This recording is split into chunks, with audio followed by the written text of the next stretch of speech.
Hi, good morning. I am Juan Castillo, Assistant Principal here at Pasquotank County High School. This is Educators Drinking Coffee. I have one of our teachers here, Miss Mercer. Good morning, Miss Mercer. Good morning. Good. Thank you for joining me this morning. Anyway, this is Educators Drinking Coffee. Now, you may not drink coffee, you do or may not, but do you have any beverage of choice in the morning? You're going to be a healthy one, aren't you? My protein shake. No, that's awesome. That's awesome. It looks like strawberry, or what flavor is it? It is strawberries and cream. Gotcha. I used to love like strawberry quick, Nesquik, Mm-hmm. those things when you're a kid. But I don't know. Sometime around teenager, I'm like, I guess for me, I felt like, nah, just strawberry for me just doesn't do it. So still drink chocolate, but awesome. I am drinking. I bought like a 48 pack of these Dunkin' Donuts K cups. So it's actually pretty good. It's a medium roast. So I'm looking forward to finishing the whole 48 pack sooner than later. Good morning, Miss Midge. I don't know, Miss Mercer, have you had a chance to work with Miss Midge? I just spoke with her yesterday, actually. Okay, good. She's wonderful. I appreciate all her support. Well, good. Well, I wanted to bring you in, and I think we might have a few others joining us this morning as you're new to Pasquotank County High School. So first, let's tell us a little bit about yourself. I know we probably did this at your interview, but where are you from? How you got to this point? Excuse me. Good morning. I'm from Camden County, North Carolina.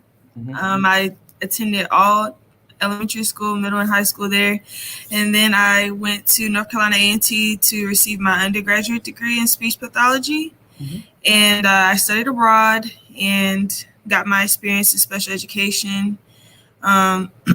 We did a lot of literacy development over there in Belize. There's not a lot of information on special education, so we bought devices and techniques to help develop their special education program, more like the USA in a sense.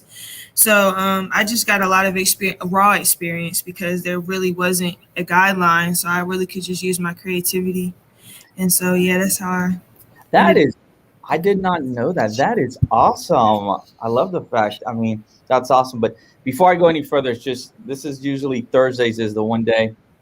My parents live abroad back in Colombia. So my mom is here. She always shows to the show. I don't know if you see, sometimes as a guest, you can see the chat room. I don't know if you can see how your screen is, but buenos días, madre. So we say hello in the morning. So that's like the one way she sees me, since we're usually about 2,000 miles away. But she's actually here with me now. That's why I wasn't here yesterday. I picked them up from the airport. So. Oh, wow. That's wonderful. Yeah. But no, so Elise, wow. So, I mean, I just love you. Like you said it, raw experience. And it's interesting to maybe have the experience of that perspective of another country and how they deal with special education and things like that. That's really interesting. Definitely, I would say, anytime, I encourage you when you're here and then think back to those times, and anything you can, take from that and build upon here, please do so. Because that's better for kids. So, and the fact that you're from Camden, I guess I'm not from here, but I'd say we won't hold that against you,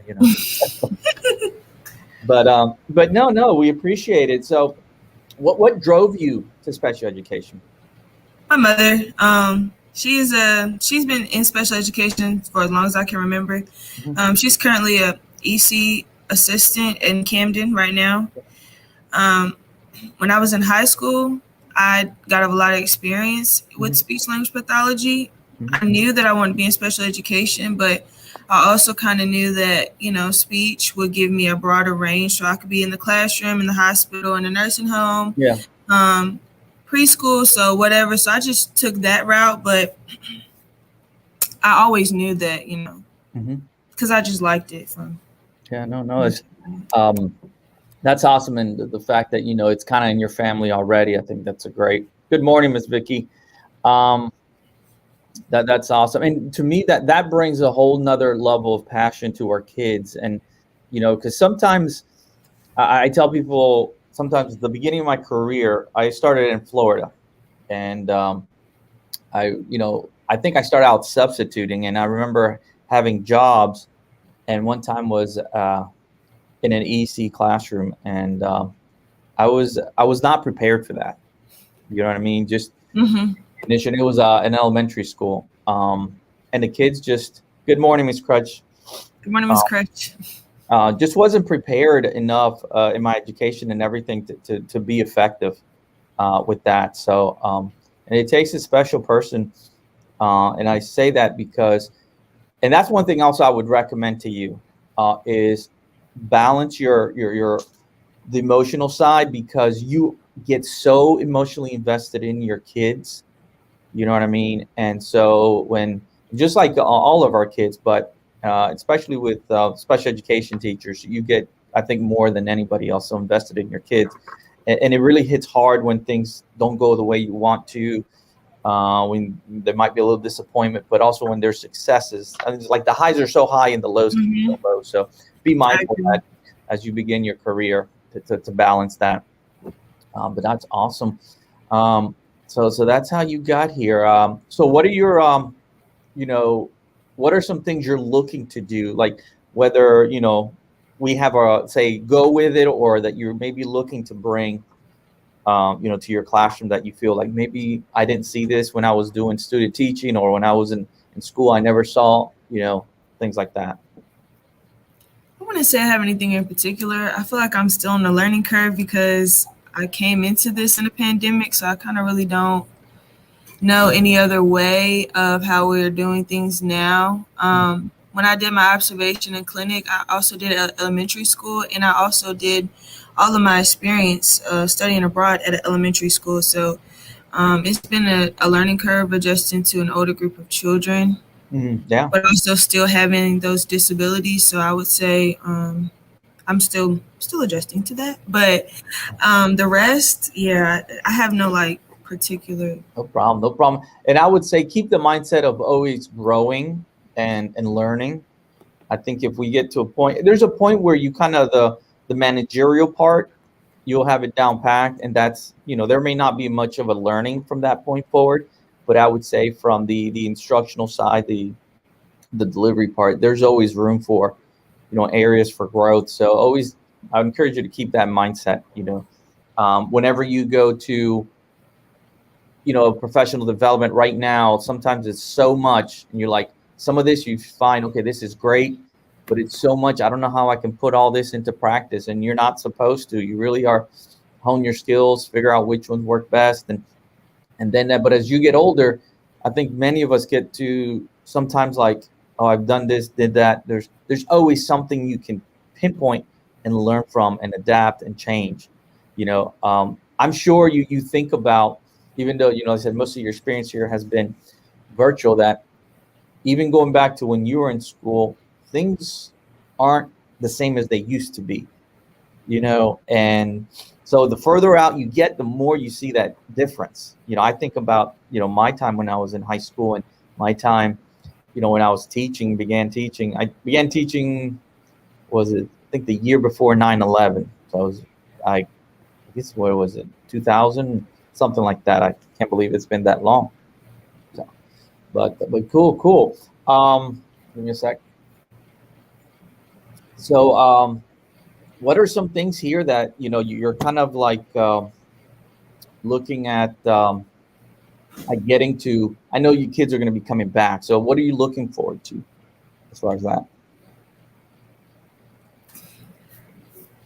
It's hard to say because I don't think I have that many children coming back. I think it's going to be like pretty much the same Mhm. group of kids. So I feel like I guess I'm looking forward to continue to build that relationship and continue to get them to excel. I feel like the ones that do come to school, I can really, connect with them on a deeper level than just virtual learning. I can actually see their performance in the classroom and see them excel with my two eyes instead of watching it on the screen. So I really enjoy that part.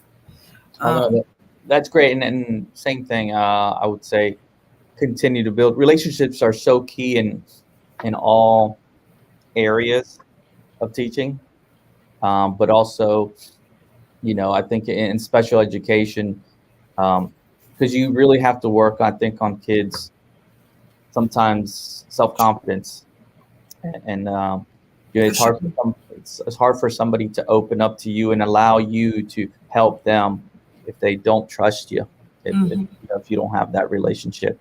And honestly, here we have another. Let's add her to the stream here, but we'll continue second. Good morning. Good morning. Good morning. So, Good morning, everyone. This is Miss Pede. This is another of our new teachers that have come on board here at Pasquotank County High School. Yep. Miss Pede, let me finish my thought here. I was mentioned a second with Miss Mercer, but you made me lose my train of thought, to be honest with you. But I know we're talking about relationships, but that is just very key. I mean, I think kids really, they when they feel like you care about them as a person, I think you can do great things. So I'll finish at that because I can't remember if I remember my train of thought earlier. But anyways, Ms. Pede, so you're new here to Pasquotank. I know we asked you this in your interview, but tell us a little bit about yourself and how you got here. So I'm actually from the Chowan County area. I went to school at John A. Holmes, and I went to college, and I thought I wanted to live far away from home, and I thought it would be fun to, go live in a place where no one knew me and I didn't know anybody. And then after about a year, it got really, really old. And I had to come home. And, this whole area is home. And like you were talking about with relationships, I felt like I could actually form more relationships with my students. I actually have students that they know like my family, and they know, like, I know their family. One of my students, his mom actually did my senior pictures when I was in high school. Oh, wow. And so it's nice to see the connections. That's one of the things I'm really big with my students is relationships. Even if it's not about school, they can come to me and talk to me about anything. I have students that stay after if we in class a little bit early. We'll just stay after and we'll have a whole conversation about work, about life. This semester I'm teaching seniors, and that really worried me at first because I'm used to freshmen and sophomores, but the seniors, just the fact that they're balancing their lives and school and work and their own relationships outside of school, and then the fact they're letting me into that, it's a really great thing this year. Oh, that's awesome. That's awesome. And like I told Ms. Mercer, we're not going to hold it against you, going to Johnny Holmes High School. But we all should be very proud. People tell me I went Forest Hill High School. Nobody ever goes, where the heck is that? So that's in West Palm Beach. So we're all proud where we went to. But one of the things also, even though, you may not be, say, Pasquotank County specific, but the fact that you're local, because you still this area, to me, it's very important because, I think being the way Elizabeth City is, and all these other surrounding communities, we're kind of somewhat isolated from the bigger cities, even though we're about 45 minutes from Virginia, but it's hard to bring people in. And so to me, the best people to bring are people that are from around here, because like you said, Ms. Pede, there's coming back home and you want to make this place better. So I know you guys are going to work even extra hard to make this area where you're at better. So that's one thing. I think there's always such a positive with bringing people that are local. The other thing, you talked about a little familiarity. For me, it was the same thing. I came from Greenville. Me and my wife moved to the Outer Banks. Looked for some jobs, and I had a previous relationship with Miss Crutch. We went to school together at ECU, and that made such a world of a difference. When it came to applying here and seeing her and things like that, because going to a new place, not knowing anybody, but knowing that at least one person just kind of helps. So I don't know, Ms. Mercer, if you had a little bit of that, but I think you kind of alluded a little bit to that. So let me have a comment here from, I think, Board Chair, Ms. Ward, and she said, "Thank you so much for your service and passion for teaching. Thank you for being part of ECPPS family. Have a wonderful finish to your school year and continue building relationships. We are so happy to have you both." So That's from our chair. So thank you, Miss Ward. And yeah, she's been great. And you probably guys know more about this area than I do, but she used to be, I think she was one of the originals here at this school. She was our media. I don't know if it was Miss Ward. I'm sorry, I don't know if it was called media coordinator back then or not. I always feel like when you give them the wrong title, they get upset with you on that. Media coordinator, librarian. So I apologize. But yeah, it's I'm glad. So where did you both? I know you guys went to your schools, the high schools, but where did you go to school, like university wise? I went to NC State. I actually went to be a veterinarian for animal science. And then in my first year, I was like, absolutely not. I can't do that. And I started reaching out to some of my old teachers, and I was like, I don't know what to do. And they told me, you should think about education. You always like to help people in the classroom. Why don't you think about doing something like that? And I thought about it, and I was like, I think I could do that. And then I started my education classes, and I knew I was where I was supposed to be at. Awesome. What about you, Ms. Mercer? I went to North Carolina A&T. You did. Yeah. I was in the School of Education, though. I chose speech because it had the health side of things. I like health and science, but then it also has, like I said, the classroom components. It did. I mean, I think it gave you that flexibility. Mm-hmm. You want to narrow down. I was actually, I went to Florida Atlantic University. I say the Florida Atlantic, which everybody goes, yeah, but it's in Boca Raton, Florida. And I went for fine arts. I was a fine arts major with a concentration in painting. I tried to be an artist, to be honest with you. I had no inkling of being a teacher, but I tried that for about 2 years, and it was tough making money. I was also working at a bank when I was in college, so I kind of just stayed working because I needed some income. And then after 2 years, I'm like, I got to do something. So I kind of went back and started working for my teacher certification degree, and that's how. But the passion for teaching actually came from coaching soccer, traveling and stuff, and I really liked just teaching them and seeing how they finally got it, or because of my assistants, they kind of improved. So that kind of drove that. So that's awesome, and that's something I tell young kids is sometimes you go for one thing, but you realize you find your passion for another. But in your case, Miss Mercer, you are. I think what also helps you when almost exactly is we all take classes. We're like, but it makes it more bearable because you know what the end goal is going to be. So that's awesome. So Ms. Christ says good morning, Ms. Pete, and Mr. Harrell, our TA of the year, says good morning. Good morning. Good morning. But no, what are, and I asked you, Ms. Mercer, but Ms. P, what are some things you're looking forward to maybe coming April 12th with the kids' return? What are you looking? I'm so excited just to have kids back in my classroom. A lot. So I've been teaching, in the classroom all week this week. And so I have first period planning. Some of kids come in on Monday, and then on Tuesday, none of my kids come in. And, yesterday was an asynchronous day. So I've been here all week and I haven't seen any kids except through a computer screen. And just having them in the classroom again, it's really exciting. That way I can just talk to them and we can get a better understanding of each other. Like I can get an understanding of them through a computer screen, but there's always going to be that barrier that is going to be there that we can't remove. But just the possibility of them coming in, I'm really excited for it. Yeah, it's the human element that we miss, and that's going to be, and there's always pros and cons to that. But for the most part, I think that's the part that I think a lot of us are missing is just having that live person here. And to be able to, even though, we still got to keep our distance. But one thing, and I think I've told you both this in my conversations, for one, and I think Ms. Crutch, for one, I talk a lot, but as you guys are getting started, don't feel like you have to know everything. You know what I mean? You're going to have struggles. You're going to cry too. And that's okay. That's part of the learning process. The biggest thing is don't feel like you're alone. Reach out to somebody, reach out to us. That's why I think Ms. Crutch really liked you both and to hire you both is because we feel like if the situation gets a little tough, you're going to reach out and you're going to look for ways to overcome it, to do this. The last thing you want to do is just kind of shut down and just be by yourself.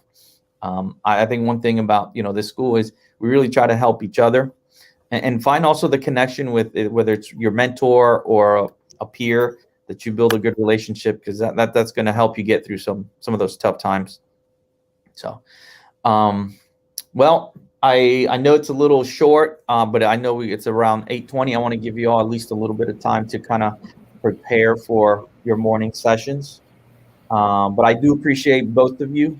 I would love to talk to you both if we continue with this broadcast like next year to see how things have different.